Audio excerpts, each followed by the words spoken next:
Para el día que estoy grabando este video comenzó la 78ª edición de uno de los festivales de cine con más renombre y prestigio, Cannes, y es que para todo cinéfilo la verdad es que este año en cuestión de anticipación en años recientes creo que sí es uno de los más anhelados. Nueva película por parte de Wes Anderson con The Phoenician Scheme, nueva película de Ari Aster con Eddington, Alpha de Julia Ducournau, Shii Hayakawa regresa con su segundo largometraje, Renoir, al igual que también la increíble Carla Simón con Romeria, tenemos nueva película de Linklater con New Wave, Un simple accident de Jafar Panahi y la increíble Kelly Reichardt llega con The Mastermind, al igual que una película que de seguro va a sonar mucho con los premios, Sentimental Value por parte de Joaquín Trier. Y en verdad son películas que entiendo su anticipación porque yo mismo como cinéfilo comparto ese sentimiento, pero no obstante creo que esto empieza a marcar una tendencia peligrosa, la cual ya vimos el año pasado con Emilia Pérez, y por otra parte una que se siente gestando por parte de tanto distribuidoras como productoras desde hace un tiempo, pero creo que derrota el propósito mismo de un festival de cine. Pero antes de que toquemos estos tres puntos particulares que me gustaría hablar en este video, me gustaría presentarme. Yo soy Ferry y me encanta hablar de cine, discutirlo en particular, así que si tú eres igual te invito a suscribirte, darle like y comentar para que la plática pueda continuar. En este video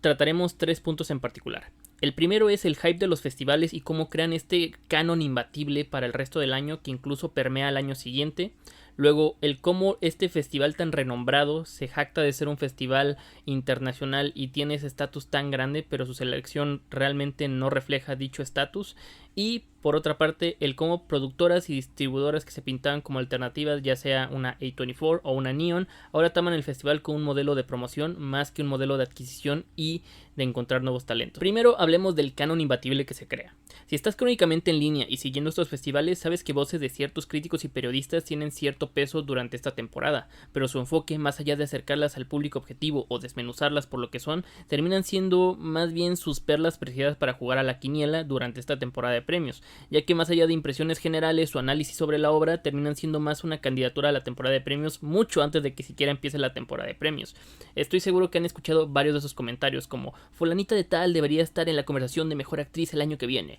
director europeo posiblemente estará nominado a mejor director, guión original y película internacional, y así nos podemos extender con varios ejemplos como queramos, porque son muchos los que surgen durante esta temporada de Cannes. En la superficie esto la verdad se puede ver muy inofensivo, pero más allá de quitarle peso a la película misma y a lo que busca contar por darle predilección a tener una predicción por factores que van mucho más allá de cómo se ejecuta la película, termina siendo más bien factores que al final pueden llamar la atención, pero a una competencia que no solo pertenece a la misma Cannes, sino que aparte está un año apartada de la misma, como son los Oscars. Puede ser una comparación un tanto burda, pero es como si hiciéramos una competencia de comida internacional y a lo mejor tenemos al señor Spaghetti, a Don Escargot, a las señoritas enchiladas y al falafel. Pero digamos que al probarlo tanto jueces como críticos de cocina, más que evaluar el platillo que tienen que probar y está enfrente de ellos y decidir si está rico o no, deciden irse por una vertiente donde dicen, es que el falafel está hecho por el chef Carl, y este chef tiene un buen récord con los críticos de comida gringa. Aparte, además de esto, esos garbanzos son de esta granja prestigiosa, por lo cual esto de por sí ya le agrega puntos, haciendo que de dónde viene el ingrediente o los otros platillos del chef tengan mucho más peso de lo que te están haciendo comer en este mismo momento, dando esto como resultado que todo el año se repita que la misma película y las mismas personas son los predestinados a ganar o estar en la contienda por la mentada estatua dorada. Y esto ya va más allá de simplemente lo que les mencionaba de quitarle peso a la película en sí mismo, sino creo que en sí hace mucho más pequeña o de cierta manera menosprecia la selección en general, porque durante todo este proceso también hay publicaciones grandes como por ejemplo son Variety, Hollywood Reporter, Deadline y demás que bombardean esto, mientras que votantes de los Oscars, que como muchos ya sabemos no ven las películas, e incluso este año se planea implementar esta regla de que tienen que ver las películas y aún así ellos ya tienen manera de bypassear este paso. Esto hace que el espectro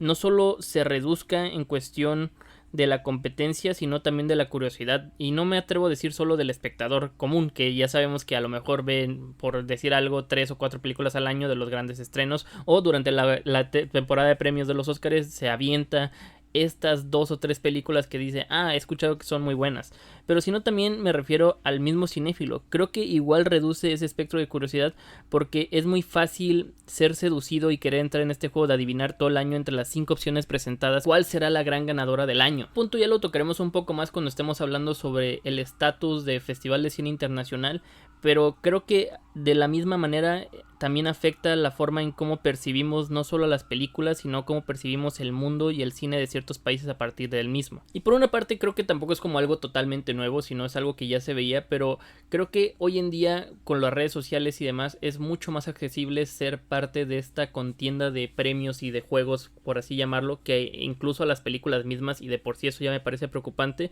porque digamos, con la excepción de Titán de 2021 podemos ver este patrón repetido en varias ocasiones centradas en esta década. Desde la Palma de Oro termina siendo como este factor determinante para películas como Triangle of Sadness, Anatomy of a Fall o por ejemplo Anora, el cual el año pasado se convirtió en este caballo de batalla del cual los mismos críticos, periodistas y publicaciones se colgaban la medalla de descubrir o acobijar, y con esto no le resto el mérito a ninguna de estas películas, o digo que sean malas, pero sí creo que genera este problema donde más que verlas como películas o lo que aportan, se busca simplemente pues colgarse dicha medallita y decir como de, adiviné,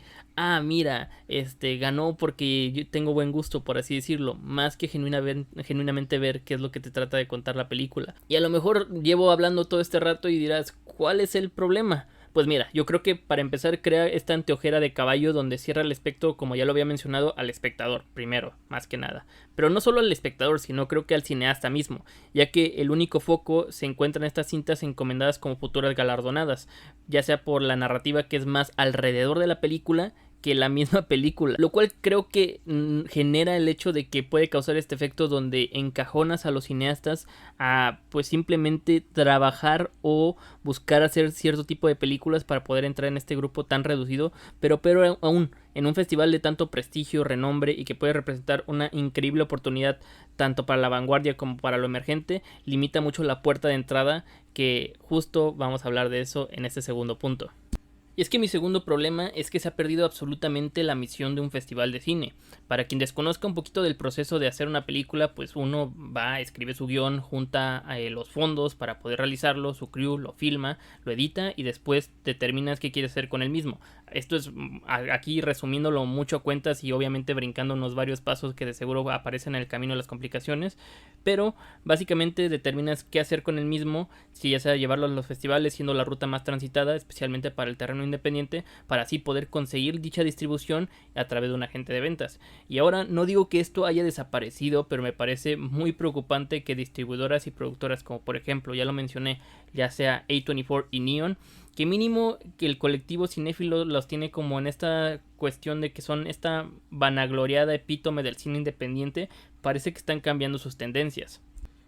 Con A24 vemos que ya están distribuyendo más películas al año, con más descuido y con una appeal mucho más comercial, como fue el caso por ejemplo de Civil War el año pasado, Death of a Unicorn este año, y la nueva película de Warfare igual de Alex Garland. Y esto no es un secreto a voces, ya que la misma productora y distribuidora lo ha dicho sin ningún problema, que al final del día su finalidad o el nuevo rumbo por el que están tomando sí busca apelar a un público mayor para poder seguir continuando y expandiendo la compañía, y esto lo podemos ver incluso en su catálogo. Y a ver, es que no es coincidencia tampoco que en el catálogo próximo a estrenarse de A24 tenemos la nueva película de Rock con Benny Safdie, que obviamente tiene más tintes de drama, biopic para tirarle a la temporada de premios. También tenemos lo nuevo de Celine Song, que se busca hacer mucho más accesible que por ejemplo su obra previa con Past Lives, siendo más este rom-com entre Chris Evans, Pedro Pascal y Dakota Johnson, que remonta o al mínimo recuerda un poco más a los 2000s. Y al mismo tiempo tenemos la nueva película de Spike Lee con su propia versión de la cinta de Kurosawa, pero estelarizada por Denzel Washington.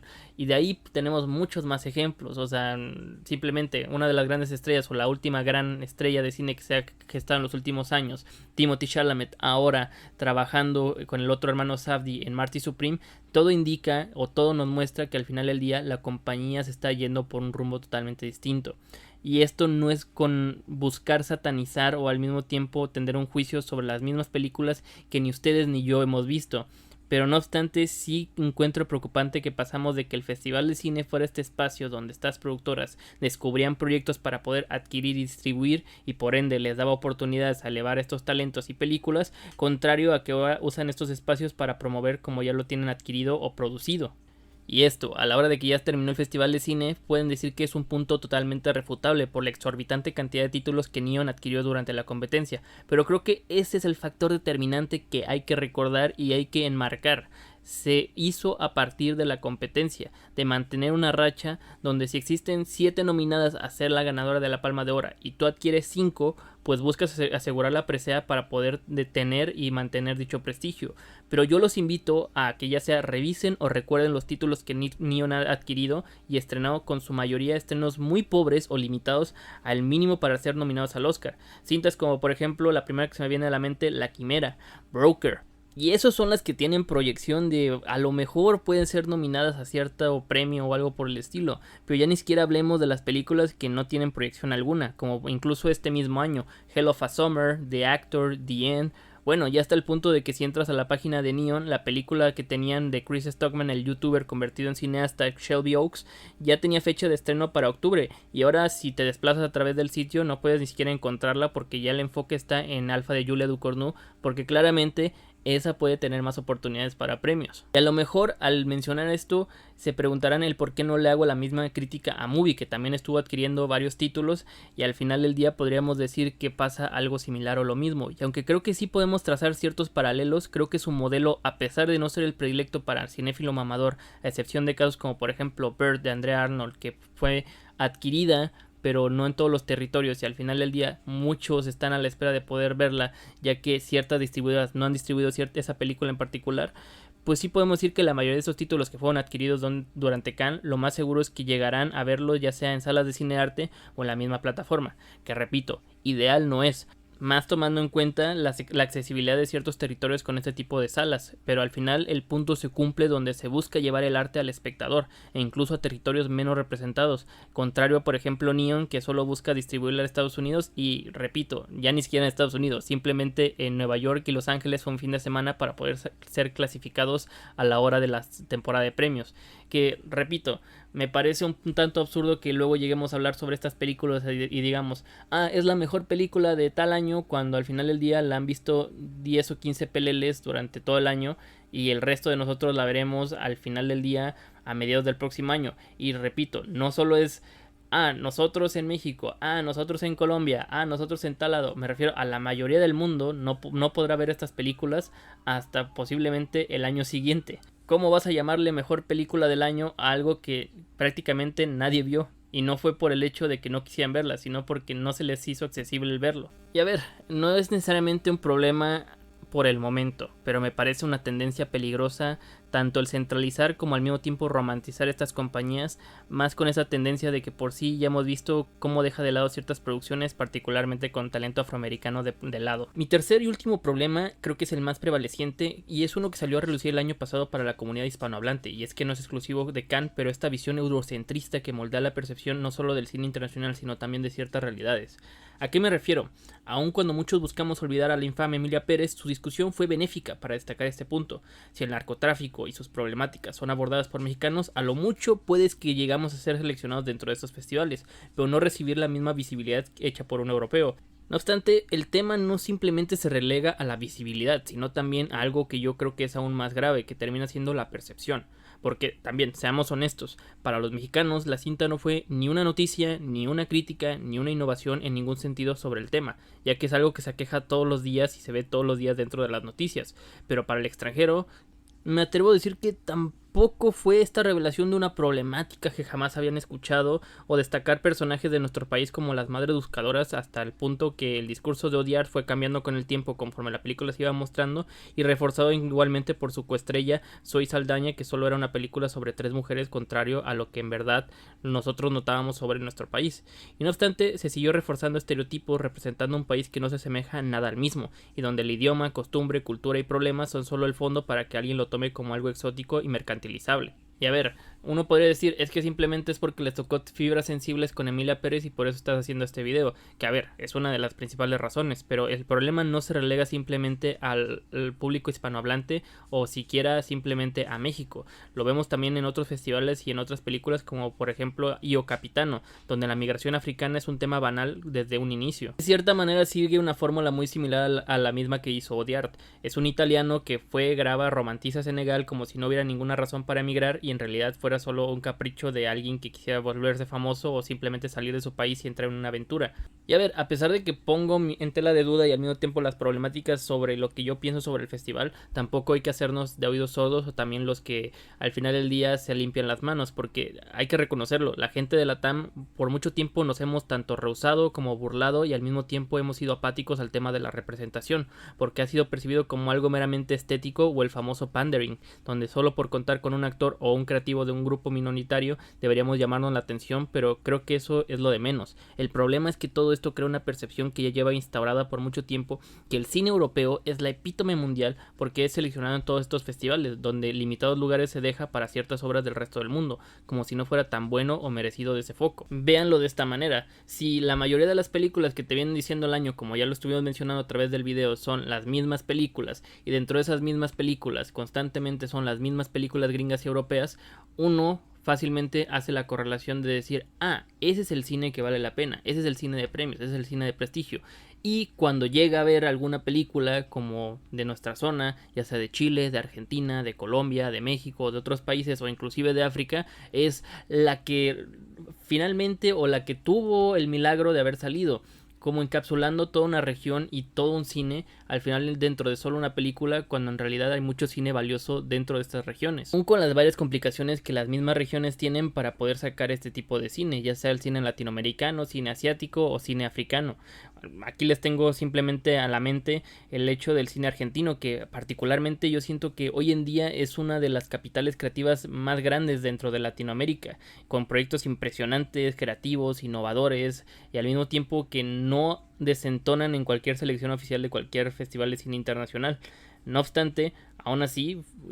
se encuentran en un momento precario por la falta de apoyos y al mismo tiempo por instituciones que son siendo relegadas, como por ejemplo es el Inca. Otras vertientes, otros países que puedo mencionar es por ejemplo Irán, que constantemente cuando llego a ver una película nueva que sale del país encuentro una realidad no solo diferente, sino una propuesta totalmente interesante de cómo abordan sus problemáticas sociales a través de diferentes géneros. O por mencionar un caso que de nueva cuenta resulta ser como esas pequeñas joyas que de la nada aparecen, como fue Neptune Frost a través de Sundance hace un par de años, que proviene de Ruanda, donde vemos afrofuturismo, pero como no va para premios, termina siendo invisibilizada o finalmente relegada dentro de toda una conversación donde valdría mucho la pena ver que se está haciendo otro tipo de cine y se está haciendo mucho cine fuera de estas vertientes que tienen todo el foco sobre ellas. Esto creo que genera el hecho de que visiones sean opacadas o invisibilizadas al mismo tiempo de que desconozcamos identidades de países, realidades y arte. Por otra parte, que solo podamos ver